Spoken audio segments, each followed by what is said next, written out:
Hello guys, welcome to Get Concept.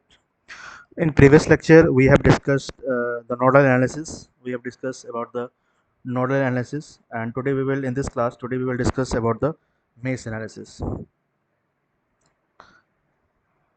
So let's start the session.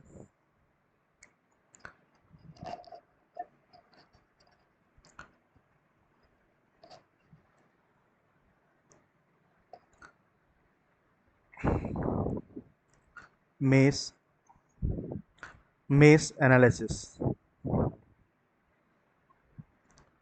So आज की class में हम लोग मेज एनालिसिस के बारे में स्टडी करेंगे.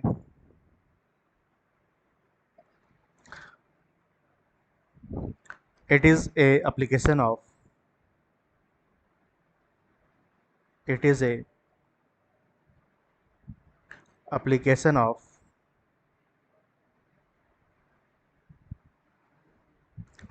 KVL, that is Kirchhoff's voltage law, that is algebraic sum of voltage drop across each element in a closed loop, or a maze equal to 0.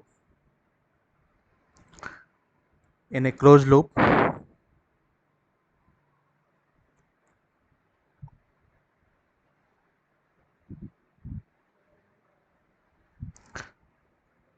and it is a method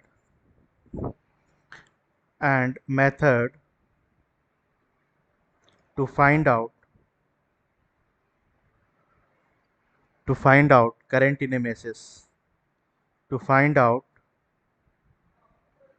current in a maze.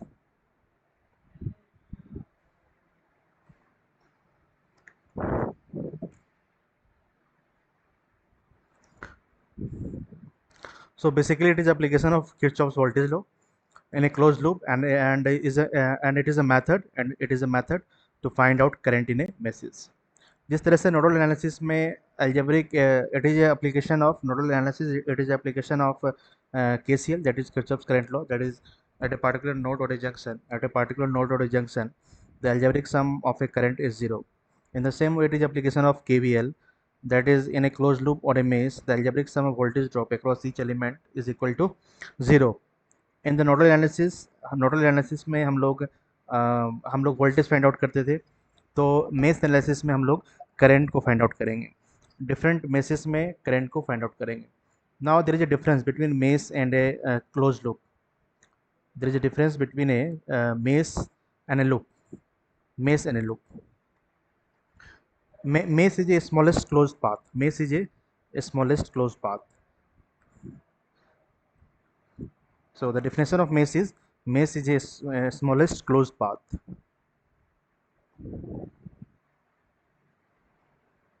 It is a smallest closed path.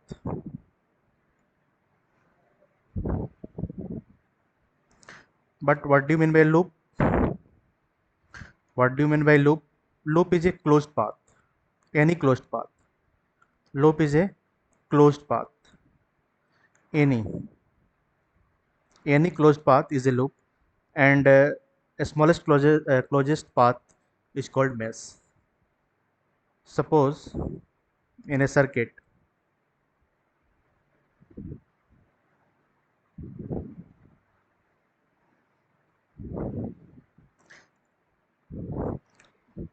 Suppose कोई एक circuit है.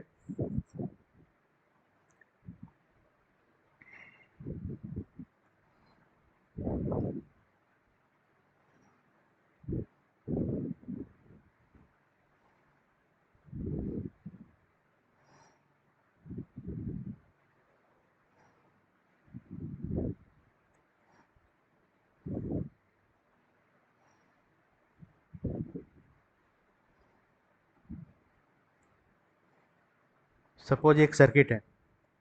तो इस circuit में अगर हम mess की बात करें तो ये रिप्रेजेंट कर रहा है फर्स्ट मेस को, ये रिप्रेजेंट कर रहा है सेकेंड मेस को. these are the meshes because it is a smallest closed path. But when we come to the terms of loop, जब हम लोग लूप को डिफाइन करते हैं, then loop is any closed path. Loop भी है, ये भी एक लूप है, में से ये लूप, ये भी एक लूप है। लेकिन अगर ये कंप्लीट क्लोज्ड पाथ की बात करें, अगर हम इस वाले लूप की बात करें, outer loop, that is the outer loop, तो ये लूप क्या कहलाएगा? ये लूप कहलाएगा, ये मेस नहीं कहलाएगा, क्योंकि मेस फॉर्म होने के लिए स्मॉल क्लोज पाथ होना चाहिए, स्मॉलेस्ट क्लोज पाथ होना चाहिए। ठीक है, ये एक लूप कहलाएगा। ये क्या कहलाएगा? ये एक लूप कहलाएगा। ये भी एक लूप है, ये भी एक लूप है, लेकिन ये लूप भी है और इसके साथ साथ ये मेस भी है, और ये भी एक मेस है। तो हम ये कह सकते हैं कि every mesh is a loop, every mesh is a loop, but every loop is not a mesh. हर एक मेस जो है वो लूप है, हर एक मेस जो है वो एक लूप है, लेकिन हर एक लूप मेस नहीं हो सकता है। तो यहाँ से ये चीज़ कंफर्म हुआ, और यहाँ से हमने डिफाइन किया, यहाँ से हम समझने की कोशिश भी किए कि what is the difference between mesh and a loop. Mess is A smallest closed path and loop is any closed path, and it is application of Kirchhoff's voltage law, that is algebraic sum of voltage drop across each element in a closed loop or a mesh is equal to 0, and it is a method to find out current in a mesh. So let's start the questions. ठीक है, हम लोग questions के माध्यम से इसको better way में समझने की कोशिश करते हैं।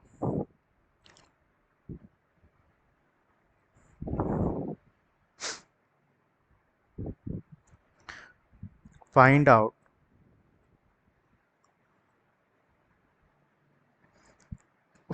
the mesh current. Find out the mesh current through mesh analysis. Through mesh analysis.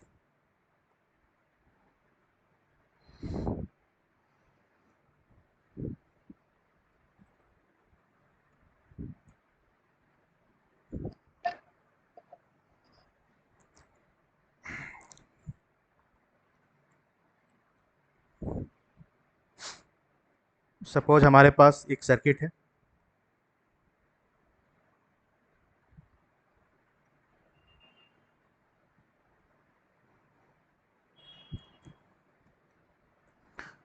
और यहाँ एक सोर्स वोल्टेज है ऑफ मैग्नीट्यूड 10 वोल्ट।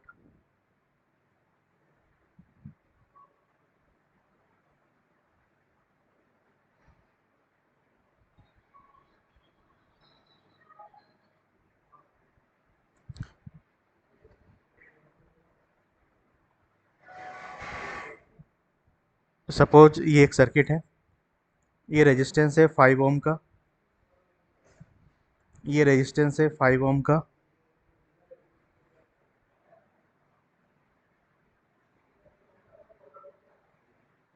ये एक वोल्टेज सोर्स है, ये एक वोल्टेज सोर्स है 5 वोल्ट का, और ये अगेन 5 ओम का रेजिस्टेंस है। ठीक है, तो यहाँ पे फाइंड करना है mesh current through mesh analysis. तो सबसे पहले हमें क्या करना होता है, अगर हम मेश से सॉल्व कर रहे हैं किसी भी क्वेश्चन को, तो सबसे पहले हमें क्या करना पड़ता है, सबसे पहले हमें आइडेंटिफाई करना होता है कि कितने नंबर ऑफ मेश है, इस सर्किट में कितने नंबर ऑफ मेश है। तो इस सर्किट की अगर हम बात करें, तो इस सर्किट में 2 मेश है। एक तो ये फर्स्ट वाला जो लूप है ये मेश है, एक ये मेश है, और दूसरा एक ये मेश है। तो there are 2 different meshes, that is mesh first and mesh second. This is mesh first, this is mesh second. Perfect. This is mesh first and this is mesh second. तो सबसे पहले हमें आइडेंटिफाई करना है कि इसमें कितने सारे meshes हैं। तो इसमें 2 meshes हैं, there are 2 mesh, that is first and second one. इसके बाद हमें क्या करना होता है, हर एक मेश में हम करंट एज्यूम करेंगे, हर एक मेश में हम करंट एज्यूम करेंगे। तो late us suppose mesh first में करंट फ्लो कर रहा है I1, एंड मेश सेकंड में करंट फ्लो कर रहा है I2। इसके बाद हम क्या करेंगे, इसके बाद जितने भी ब्रांचेस हैं वहाँ पे हम करंट फाइंड आउट करने की कोशिश करेंगे।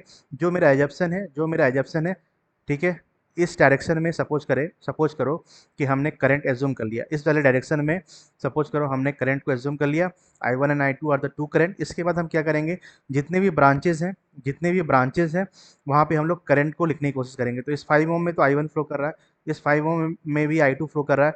अगर इस 5 ओम की बात करें तो इधर से इनकमिंग करंट I1 है, इधर से करंट आउटगोइंग I2 है। तो इस वाले 5 ओम में करंट कितना फ्लो कर जाएगा, I1 minus I2। This is our assumption. ये जो करंट की डायरेक्शन है I1 एंड I2, ये हमारा एजप्शन है। ठीक है, ये हमारा एजप्शन है। तो इसके बाद हमें क्या करना है, इसके बाद हर एक मेश में हमें केवीएल अप्लाई करना है, because it is based on the application of KVL.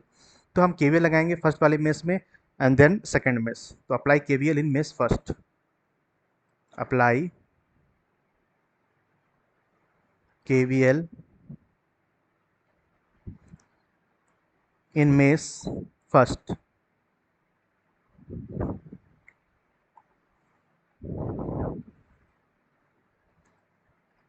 तो अगर हम केवीएल परफॉर्म करें यहाँ पे, -10 +5 of I1 +5 of I1 minus of I2 +5 equal to 0। 5I1 +5I1 -5I2 equal to 5। This will give 10 of I1 minus of 5I2 equal to 5। This will give twice of I1 minus I2 equal to 1। तो यहाँ पे हमारे पास एक equation form हो रहा है, यहाँ पे एक इक्वेशन फॉर्म हो रहा है। ठीक है, let us suppose the equation to be 1। इस इक्वेशन को हम रिप्रेजेंट करते हैं बाई इक्वेशन 1। तो ये एक इक्वेशन रिप्रेजेंट कर रहा है जिसमें दो वेरिएबल हैं, that is I1 and I2। It means we have to perform another KVL in mesh. तो हमारे पास एक और मेश है, that is the second mesh. तो अगर सेकेंड मेश में हम KVL अप्लाई करें, ठीक है, apply KVL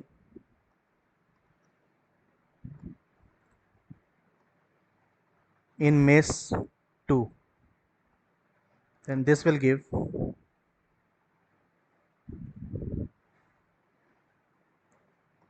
plus of 5I2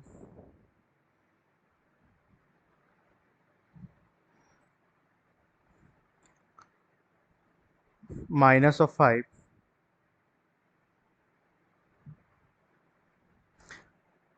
minus of 5 I1 minus I2 equal to 0। This will give 10 of I2 minus 5 of I1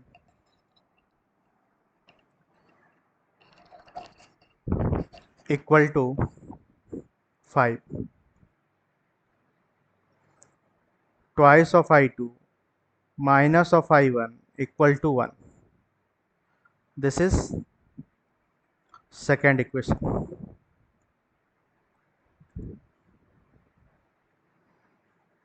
So after solving the equation 1 and 2, we can easily get the value for I1 and I2। तो अगर इस equation को solve किया जाए, twice of I1 minus I2 equal to 1, और दूसरा वाला equation है twice of I2 minus of I1 equal to 1। तो आफ्टर सॉल्विंग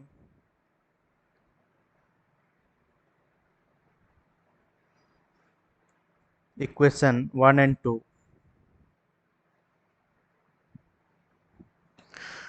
यहाँ से I1 आ जाएगा 1 ampere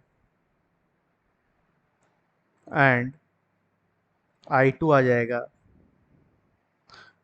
again 1 ampere.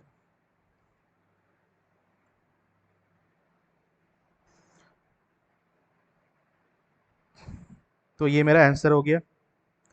We have perform the value of I1 and I2 as 1 ampere and 1 ampere respectively. इसे हम लोग चाहें तो नोडल एनालिसिस से भी वेरीफाई कर सकते हैं. नोडल एनालिसिस से अगर हम वेरीफाई करेंगे तो I1 और I2 दोनों की जो वैल्यू है वो 1 एम्पियर ही आएगी. ठीक है. तो just as a homework for you, homework है, cross verify it, cross verify it using nodal analysis.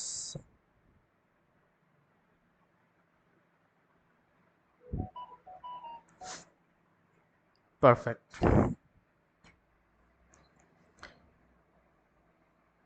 तो I1 5 ओम रेजिस्टेंस में करंट फ्लो कर रहा था, उसकी वैल्यू 1 एम्पियर है.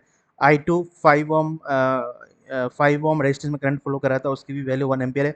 और ये जो बीच वाला 5 ओम है, इसमें करंट फ्लो कर रहा था I1 minus I2, that is the 0 ampere. अगर हम यहाँ परफॉर्म करेंगे कितना करंट इस बीच वाले 5 ओम में फ्लो कर रहा है, that is the 0 ampere. So just as a homework for you that cross verify it and find out the nodal voltage at each node using nodal analysis and then find the current in each resistance. So just as a homework for you. Now we will go to the question number 2.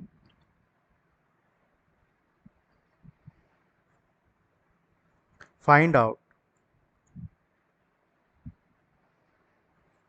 maze current. Find out maze currents by maze analysis.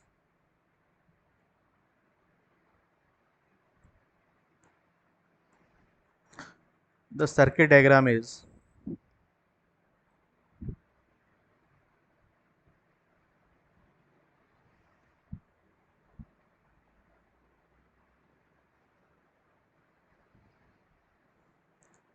this is 5 ohm,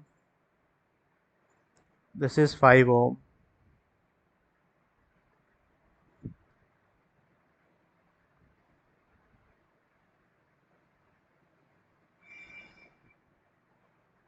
this is 10 volt,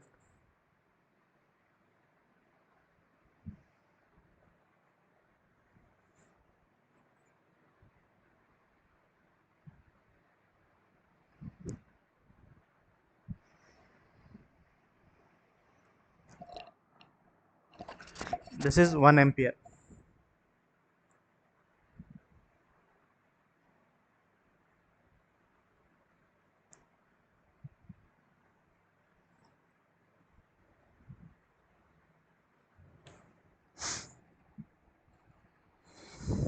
और ये है 10 ohm resistance. तो सबसे पहले हमें क्या करना है, सबसे पहले हमें आइडेंटिफाई करना है कि कितने मेस हैं. तो इस वाले सर्किट की अगर बात करें तो 2 मेस है. This is first mess, this is second mess, because mess is a smallest closed path. तो उसके बाद हमें डायरेक्शन ऑफ करंट एज्यूम करना है in mesh 1, that is I1. Direction of current assume करना है in this way, that is I2. ठीक है. इसके बाद हमें करंट डिस्ट्रीब्यूट करना है कि हर एक ब्रांच में कितने करंट फ्लो कर रहे हैं. तो यहाँ पे I1 करंट फ्लो कर रहा है, यहाँ पे I2 करंट फ्लो कर रहा है अकॉर्डिंग टू आवर एजप्शन. तो इस वाले ब्रांच में कितना करंट फ्लो कर जाएगा, that is the I1 minus I2. ठीक है. तो अगर हम बात करें तो मेश 2 में हमें मेश एनालिसिस लगाने की ज़रूरत नहीं है, हमें KVL लगाने की ज़रूरत नहीं है. क्यों ज़रूरत नहीं है? क्योंकि हम लोग KVL लगाते ही हैं. KVL लगाते हैं करंट को फाइंड आउट करने के लिए. हम KVL लगाते हैं करंट फाइंड आउट करने के लिए. और अगर हम करंट की बात करें तो यहाँ पे 1 एम्पियर इस मेश 2 में करंट फ्लो कर रहा है according to the given question. तो ये 1 एम्पियर करंट फ्लो कर रहा है. तो it means we can directly से हम ये डायरेक्टली कह सकते हैं कि I2 जो है वो माइनस ऑफ 1 एम्पियर है. तो हमें मेस परफॉर्म करने की यहाँ पे नीड नहीं है. नीड क्यों नहीं है? क्योंकि हम मेस परफॉर्म करते ही हैं करंट को फाइंड आउट करने के लिए. और यहाँ पे करंट हम डायरेक्टली फाइंड आउट कर सकते हैं by comparing this two current. हमारा जो एजप्शन है वो टॉप टू बॉटम है. ठीक है. Top to bottom current flow कर रहा है और जो गिवन डायरेक्शन है करंट का 1 ampere according to the question वो डाउन टू टॉप है. इसलिए I2 कितना हो गया? इसलिए I2 माइनस ऑफ 1 एम्पियर हो गया. अब हमें नीड कहाँ है? अब हमें नीड है केवीएल परफॉर्म करने की इन मेस 1। तो apply KVL in mesh 1।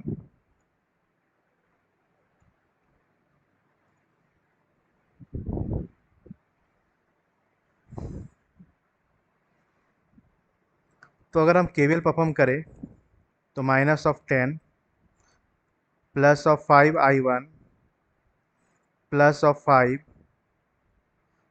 I1 -I2 equal to 0। यहाँ से 10 -5 I2 equal to 10। This is equation number 1। I2 है -1 एम्पियर। सो डायरेक्टली अगर हम यहाँ पुट कर दे I2 इक्वल टू -1 एम्पियर, तो 10 -5 I2 की वैल्यू है -1 इक्वल टू 10। तो यहाँ से 10 I1 will B equal to अगर इसे हम परफॉर्म करें तो I1 कितना आ जाएगा? I1 आ जाएगा 10 equal to 10 -5, that is 5। So I1 will B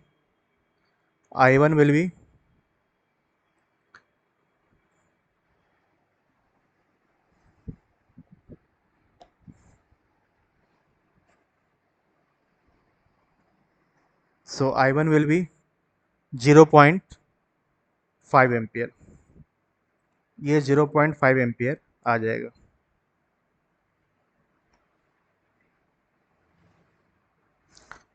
ठीक है। The value of I2 equal to -1 ampere, the value of I2 equal to -1 ampere and I1 equal to 0.5 ampere. So just as a homework for you, in this case also, just as a homework for you, that cross verify it,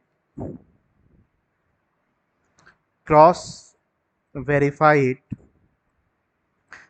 using nodal analysis.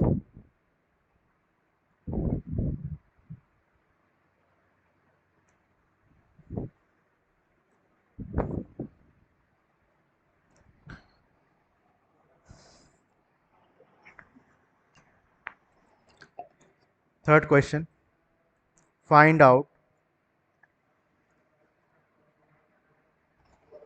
current and voltage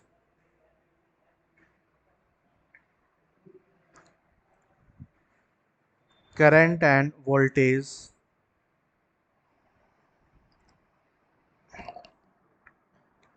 in each elements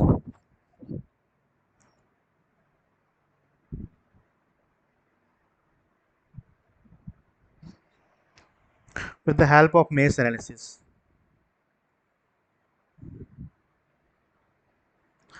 With the help of maze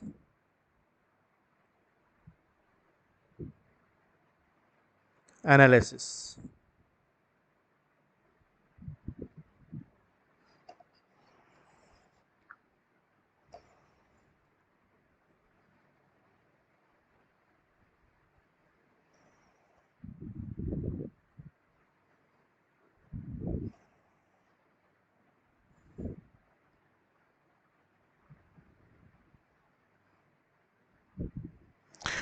Five ohm, 10 ohm,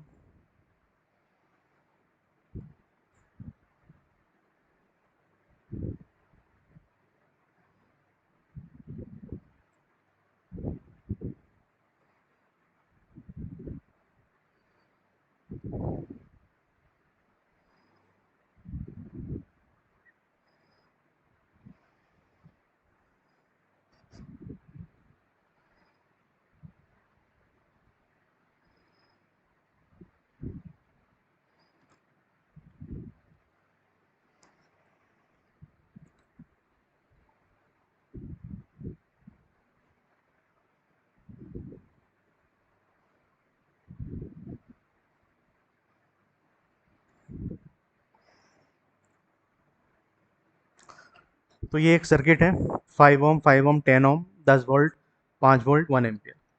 तो यहाँ पे मुझे current end voltage find out करनी है। I have to find out the current and voltage in each element with the help of mesh analysis. तो सबसे पहले हमें आइडेंटिफाई करना है कि इसमें कितने मेसेस हैं। तो दो मेश है,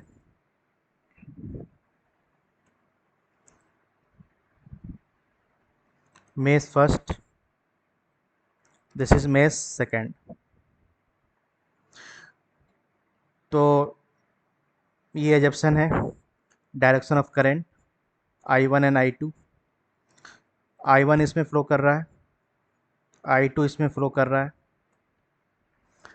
इस वाले ब्रांच की बात करें तो यहाँ पे I1 minus I2 current flow कर रहा है।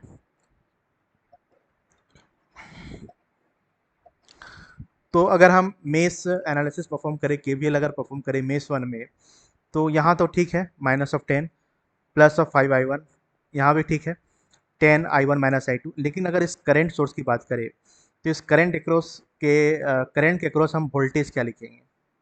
करंट के अक्रॉस हम वोल्टेज हम लोग कैसे लिखेंगे?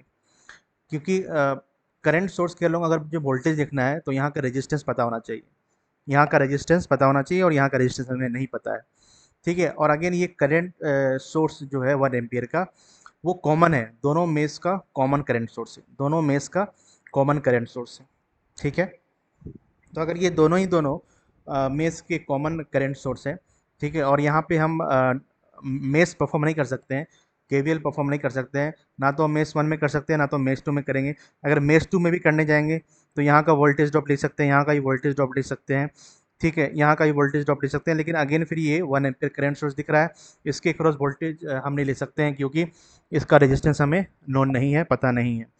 तो जब भी इस तरह का क्वेश्चन आए जिसमें दो मेश के बीच में है ना, दो मेश के बीच में कोई करंट सोर्स लगा हो, it means current source common हो, है ना। In other words we can say the current source is common, current source is common for both the meshes. तो उस केस में हम लोग सुपर मेश एज्यूम करते हैं। ठीक है, उस केस में हम लोग सुपर मेश एज्यूम करते हैं। सुपर मेश कौन सा मेश हुआ? Super mesh is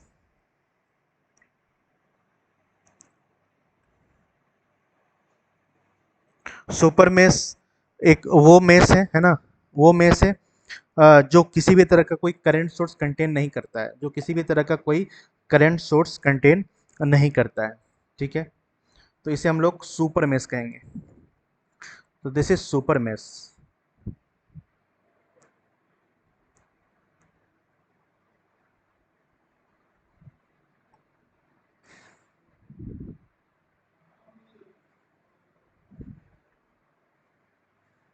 this is super mesh. Apply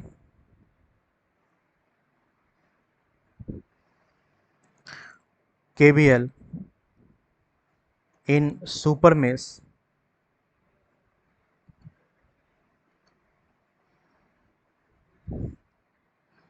this outer loop is called the super mesh, and super mesh should not contain any current source.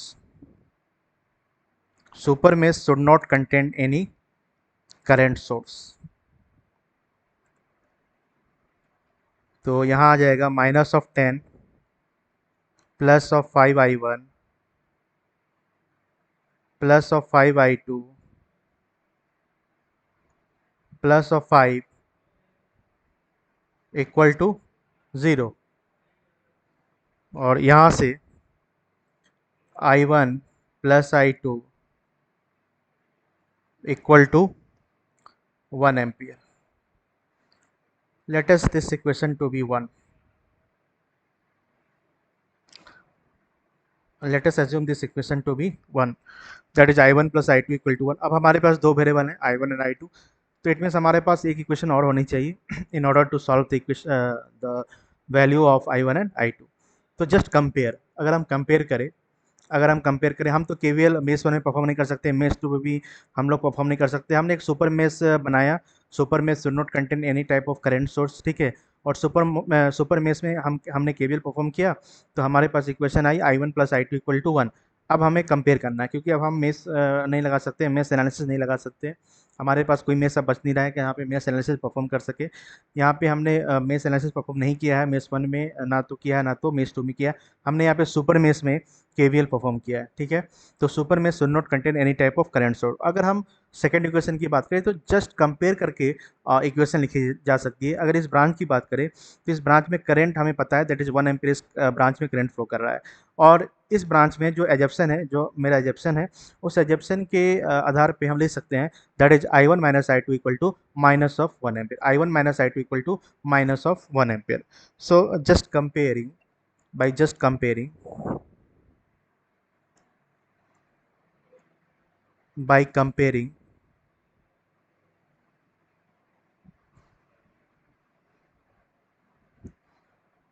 I1 minus of I2 can be written as minus of 1 ampere. So after solving the equation 1 and 2, after solving the equation 1 and 2,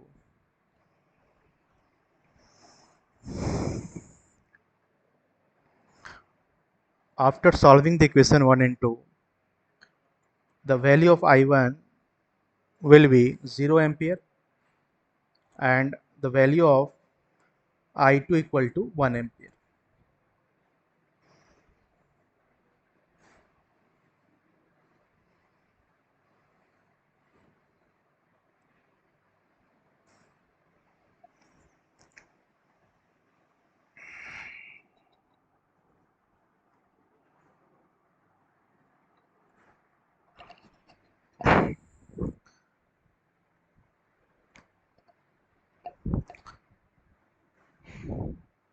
तीन question हो गए। Now next question number 4, find out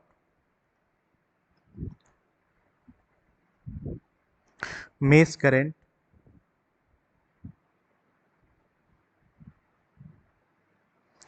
and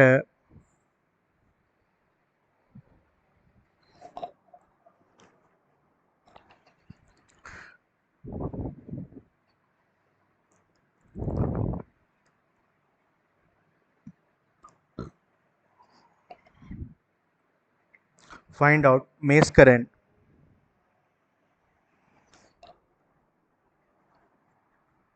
find out mesh current and node voltage and node voltage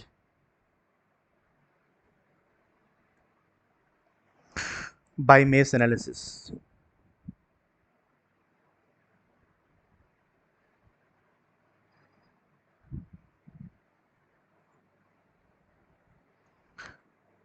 This is our circuit.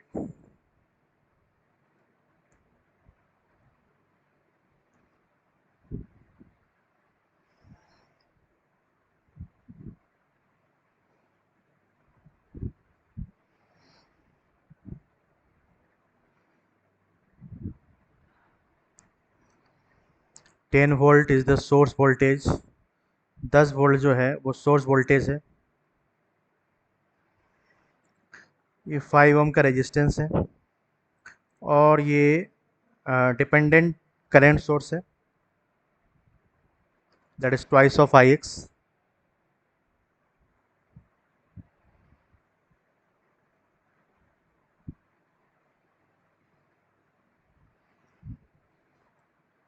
और यहाँ पे 5 volt का source लगा हुआ है। तो बेसिकली इस प्रॉब्लम में डिपेंडेंट सोर्स भी है, इंडिपेंडेंट सोर्स भी है। 10 volt, 5 volt are the to independent voltage source, twice of I x is the dependent current source. तो ये आई एक्स कहीं ना कहीं फ्लो कर रहा होगा। तो ये गिवन है कि आई एक्स जो है, ये गिवन है आई एक्स इस 5 ओम में फ्लो कर रहा है। 5 ओम, 5 वोल्ट। तो सबसे पहले हमें क्या करना है, सबसे पहले हमें आइडेंटिफाई करना है कि इसमें मेस कितने हैं। तो मेस दो ही हैं, ये फर्स्ट मेस है ये सेकेंड मेश है, और हमें एज्यूम करना है direction of current I1 and I2। Late us suppose दो डिफरेंट मेश हैं, तो दो करंट को हमने एज्यूम कर लिया, that is I1 and I2। और इसके बाद हमें करंट का डिस्ट्रीब्यूशन करना है, तो इस वाले ब्रांच में I1 ही फ्लो कर रहा है, इस वाले ब्रांच में I2 फ्लो कर रहा है, और इस वाले ब्रांच में I1 minus I2 current flow कर रहा है। ठीक है, तो अगर हम फिर से यहाँ पे current source twice of I X है, that is a dependent current source, ये कॉमन है दोनों मेस का, ये कॉमन है, this current source is common for both the meshes. तो यहाँ पे अगेन हम मेस एनालिसिस परफॉर्म नहीं कर पाएंगे, मेस वन में भी और मेस टू में भी। क्यों नहीं परफॉर्म कर पाएंगे? क्योंकि जब इसके क्रॉस की वोल्टेज की बात आएगी, तो इसके क्रॉस का रेजिस्टेंस हमें नहीं पता है। ठीक है, इसके अक्रॉस का रेजिस्टेंस अगर हमें पता नहीं है, तो यहाँ का हम वोल्टेज नहीं ले सकते हैं। तो अगेन हम एक सुपर मेस एज्यूम करेंगे, सुपर मेस एज्यूम करेंगे। तो this is super mess, that is the outer loop is a super mess. Outer loop जो है वो क्या है? वो सुपर मेस है। Outer loop is a super mess. ठीक है, this is a super mess. और सुपर मेस में हम केवीएल परफॉर्म करेंगे। तो apply the KVL in super mess. Super mess should not contain any type of current source. Okay, तो minus of 10 plus of 5I1 KVL in super mesh,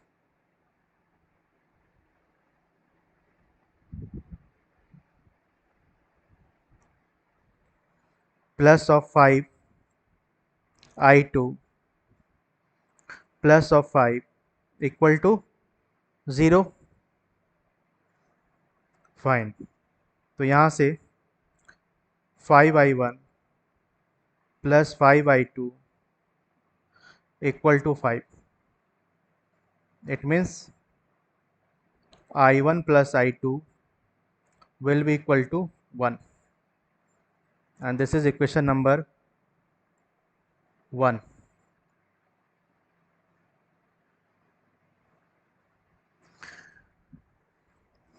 ठीक है, तो I1 I2 के बीच का एक रिलेशन आया, इक्वेशन आई, that is I1 plus I2 equal to 1 ampere.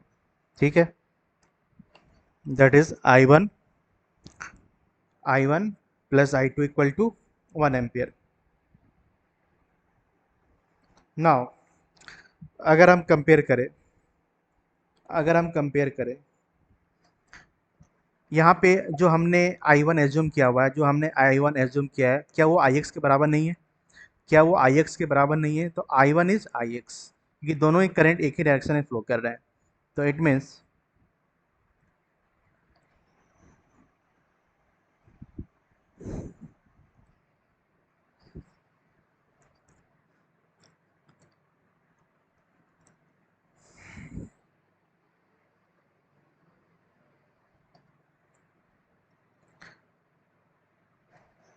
I1 equal to Ix। So I2 क्या बन जाएगा? I2 बन जाएगा 1 minus of Ix।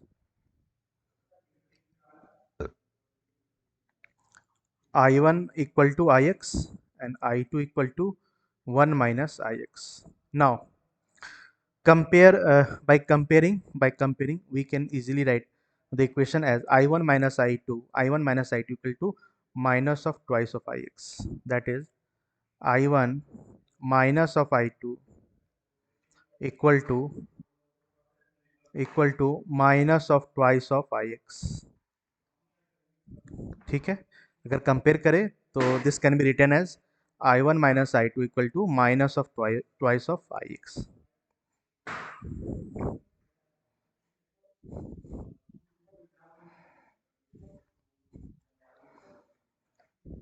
And also we have I1 plus of I2 equal to 1।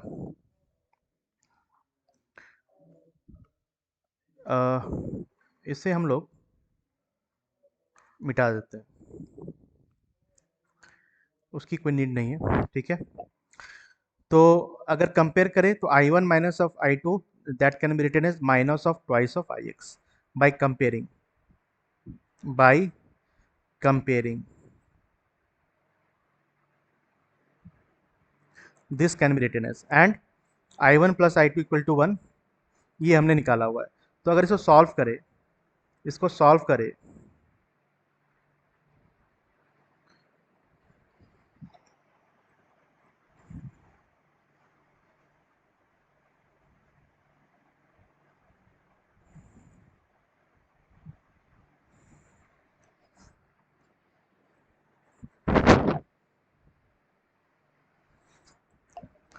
तो इसे अगर सॉल्व करें तो कितना आ जाएगा, ये आ जाएगा twice of I1 equal to 1 minus twice of Ix। ठीक है, और I1 is equal to Ix, I1 equal to Ix।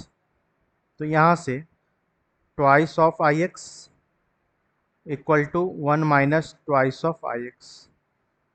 तो यहाँ से 4 of Ix equal to 1, it means Ix equal to 1/4। तो Ix कितना आ गया, 1/4 आ गया, और यही Ix किसके बराबर है, I1 के बराबर। ठीक है, और अगर I1 1/4 है, I1 equal to Ix equal to 1/4 है, then we can write as I2 that is 1 minus 1/4 that is 3/4 ampere.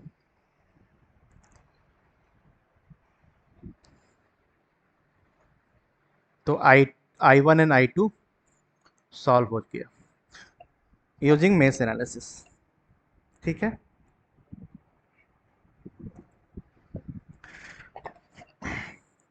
तो again this is a very simple, mesh analysis is a very simple concept, और इससे आसानी से हम लोग problem को solve कर सकते हैं। लेकिन सबसे बेटर क्या रहेगा, नोडल एनालिसिस। अगर जब भी देखो कोई सर्किट गिवन है और करंट सोर्स दिए हैं, करंट दिए हुए हैं ना, करंट दिए हुए, तो वहाँ पे नोडल ही प्रीफर करना है, हमें नोडल हमेशा फर्स्ट प्रायोरिटी में रखना है। ठीक है, अगर जितने नंबर ऑफ करंट सोर्स हैं, अगर करंट सोर्स ज़्यादा दिख रहे हैं ब्रांच में, तो वहाँ पे नोडल लगाओ। ठीक है, वहाँ पे नोडल लगाओ। मेश वगैरह लगाने की कब नीड है, मेश लगाने की जब जब नीड पड़ेगी, वहाँ पड़ेगी जहाँ पे वोल्टेज सोर्स का इन्वॉल्वमेंट ज़्यादा रहेगा। ठीक है, वोल्टेज सोर्स का इन्वॉल्वमेंट अगर ज़्यादा रहेगा तो वहाँ पे हम लोग मेश एनालिसिस परफॉर्म करेंगे। ठीक है, तो आज का सेशन, आज की क्लास हम लोग यहीं पे एंड करते हैं। ठीक है, और अगली क्लास में हम लोग कुछ थ्योरम्स वगैरह की बात करेंगे, कुछ क्वेश्चंस की भी बात करेंगे जो गेट में पूछे गए हैं based on the nodal and mesh analysis. Okay, thank you.